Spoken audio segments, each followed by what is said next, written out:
Okay, so let's talk about one of the biggest things in life, right? The search for happiness.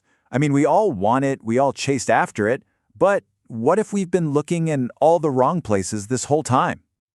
Just think about that for a second. Is happiness something you can get, like an object you can acquire, or some destination you finally arrive at? This one question is at the very heart of how we approach our entire lives. You see, most of us are running on this subconscious formula. It's an equation for happiness that we learned so long ago, we don't even know we're using it. It's just automatic. We've basically been conditioned to believe that joy happens at the point of contact between us and something pleasant outside of us. A gorgeous sunset, a fantastic meal, hearing some great news, or even just the comfort that comes from having things or a little bit of influence. It's always about something out there. And this is the formula we live by, whether we realize it or not. You take an external experience, you add yourself to it, and the result is supposed to be happiness. But is that equation really true? Because the moment you start to look a little closer at your own life and the lives of people around you, this neat little formula starts to show some pretty big cracks. For example, you can have two people looking at the exact same breathtaking sunset. For person A, it's this moment of deep joy and awe. For person B, it's just the end of the day. The external thing, the sunset, is identical, but the internal experience, totally different. The equation just doesn't hold up. And we see these kinds of inconsistencies all over the place. I mean, you have people who have everything we're told should make us happy. The money, the success, the stuff, and yet they're miserable. On the flip side, you can find someone with almost nothing who is way more joyful than a millionaire. So clearly, our external circumstances can't be the real cause of our happiness. So, if the external experience isn't the true source of happiness, then what is? What is the one thing that's always present whenever you feel joy? Let's really think about this.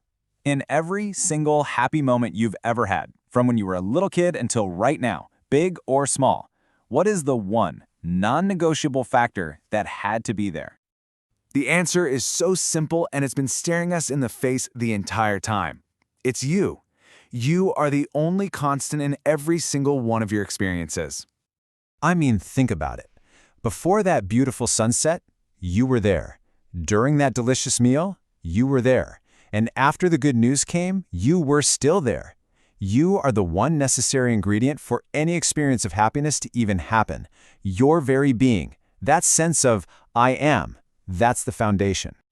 And this leads us to a totally radical new definition. True happiness isn't some fleeting emotion we get from the outside world. It's an inner state, completely independent of whatever's going on around us. It's the very nature of our being, our own self in its purest form. So, the whole point is that happiness isn't something to be found, but something to be realized. It's already here, hiding in plain sight, in the simple awareness of our own existence. This right here is the core insight, that quiet, intimate feeling of simply being, that awareness that you exist right here, right now. That is the very happiness we've been searching for all along. It's not complicated at all. In fact, it's the most fundamental experience we can have. Just hold on to the word I only. I, and you'll become more exhilarated, that feeling of being. What Lester Levinson is pointing to here is a simple truth. If you just focus on that pure sense of I, before all the labels and stories we attach to it, you can tap directly into this inner source of joy. When you get this, it builds into something really powerful, a conscious choice that can change absolutely everything. You see, at some point, we made this arbitrary decision. We decided to block our own natural state of happiness, and we said we'd only let it out when certain conditions were met. But here's the really good news. Since we made that decision, we can make a different one. We can choose to be happy for no reason at all. All happiness comes from awareness. The more we are conscious, the deeper the joy. As Sri Nisargadatta Maharaj said, happiness isn't about getting more things. It's about becoming more aware of the being that you already are. And that brings us to the final thought, the question I want to leave you with. For most of your life, you've been searching for happiness out there. But what if the search itself is the very thing keeping you from finding it? What might change if you just stopped searching and simply allowed yourself to be?